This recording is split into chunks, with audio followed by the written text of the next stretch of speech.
Alaskan deer hunter mauled by brown bear survives bite to the head. The bear was on the hunter in seconds. She had just enough time to drop down and curl into a ball. An Alaskan deer hunter was mauled and bitten on the head by a brown bear Sunday during a blacktail hunt on Admiralty Island. Amanda Compton, 44, walked away from the attack with a small piece of the bear's tooth embedded in her skull. Compton, who could not be reached for comment Friday, told the Anchorage Daily News that she and her hunting partner Nicholas Orr were hunting blacktail deer on the island, which lies 15 miles to the south of Juneau. Less than 2 hours into their hunt, around 11 a.m., they were walking through a boggy area with dense brush when a brown bear sow emerged from the bushes and charged Compton, who was in the lead. Orr told ADN that the bear was on Compton in seconds. He said the experience was like stepping on a landmine. Neither hunter was able to grab their rifle, and Compton had just enough time to curl up into the fetal position and brace for impact. I probably had 2 seconds to determine that the bushes were moving and something was coming at me, that it was a bear, and then to seek as much shelter as I could, Compton told the news outlet. Which was getting down in a ball and putting my hands and arms over my head and face. The attack was swift but brief, the hunters explained. The sow bit down on Compton's head right away, then quickly let her go and ran off. When the bear turned back around from 15 yards away, Orr shot at it with his rifle and scared it off.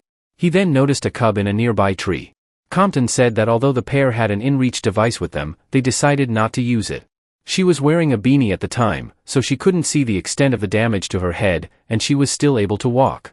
So, they hiked back to their boat and ran back to Juneau, where she was treated at Bartlett Regional Hospital. Compton had a 6-inch laceration down the top of her skull and a 4-inch gash in the back of her head, along with a puncture wound on her left hand from where the bear had bitten down. While stapling and stitching her wounds, doctors also found a 2mm piece of bear tooth embedded in Compton's skull, which she kept, according to ADN. She said she was amazed that the sow didn't inflict more harm. It ripped me enough to say I can do damage, but it didn't cross the line into breaking a bone or anything, Compton said. It's so rare to have a bear bite your head and be able to walk out of it and do math problems. A wildlife biologist with the Alaska Department of Fish and Game visited Compton in the hospital to hear her story, and he chalked it up to a surprise encounter. He said that because the bear was defending its cub, ADFG would not try to locate it or take any other management action. The biologist also told ADN that Compton did exactly what we'd tell somebody to do in that situation. As for Compton, she said the attack wouldn't keep her from hunting on the island in the future. She said she's had other brown bear encounters there before, which isn't surprising. Admiralty Island is home to the highest concentration of brown bears in North America. There are an estimated 1,600 bears on the island, according to ADFG, which is higher than the human population and equals roughly 1 brown bear per square mile.